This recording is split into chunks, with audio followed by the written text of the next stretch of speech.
এক নিমিষেই টুকরো টুকরো হয়ে গেল একটি সাজানো সংসার।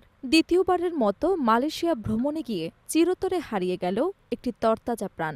গত বৃহস্পতিবার ভোরে কুয়ালালামপুর আন্তর্জাতিক বিমানবন্দর থেকে যাত্রা শুরু করার পর মেক্সো হাইওয়েতে এক ভয়াবহ সড়ক দুর্ঘটনার কবলে পড়েন বাংলাদেশি তরুণ ট্রাভেল ব্লগার মুজাহিদ মিল্লাত এবং তার স্ত্রী নাফিসা তাবাসসুম।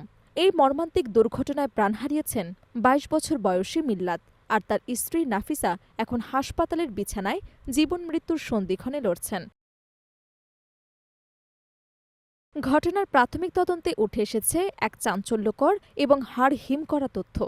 জানা গেছে ৩১ বছর বয়সী এক মালয়েশিয়ান সামরিক কর্মকর্তা তার গাড়ি নিয়ে বিপরীত লেন থেকে এসে এই দম্পতির গাড়িকে সরাসরি ধাক্কা দেন।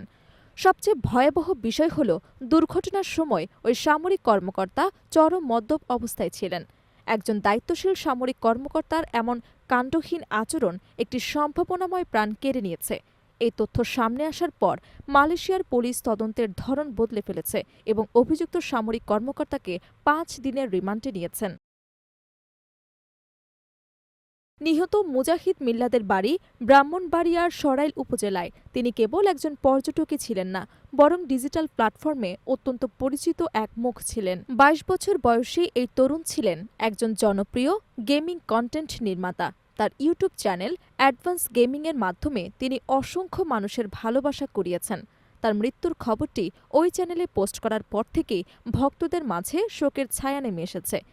মাত্র ২ বছর আগে বিয়ে করেছিলেন তারা, আর এই শখের ভ্রমণই যে তাদের জীবনের শেষ ভ্রমণ হবে তা কেউ কল্পনা করতে পারেননি। বর্তমানে কুয়ালালামপুর হাসপাতালে গুরুতর আহত অবস্থায় চিকিৎসাধীন রয়েছে নাফিসা তাবাসসুম। মালয়েশিয়ায় কর্মরত নাফিসার চাচা এই দুর্ঘটনার সুষ্ঠু তদন্ত ও দৃষ্টান্তমূলক শাস্তির দাবি জানিয়েছেন। শোকস্তব্ধ পরিবারটি এখন কেবল মিল্লাতের মরদেহ ফিরে পাওয়ার অপেক্ষায় দিন গুনছে। মালয়েশিয়ায় বাংলাদেশ দূতাবাস জানিয়েছে, আগামীকালের মধ্যেই নিহতদের মরদেহ দেশে পাঠানোর সব ধরনের প্রক্রিয়া সম্পন্ন করার চেষ্টা চলছে। এই ঘটনাটি আবারও প্রবাসী এবং ভ্রমণে থাকা বাঙালিদের নিরাপত্তা নিয়ে প্রশ্ন তুলে দিয়েছে।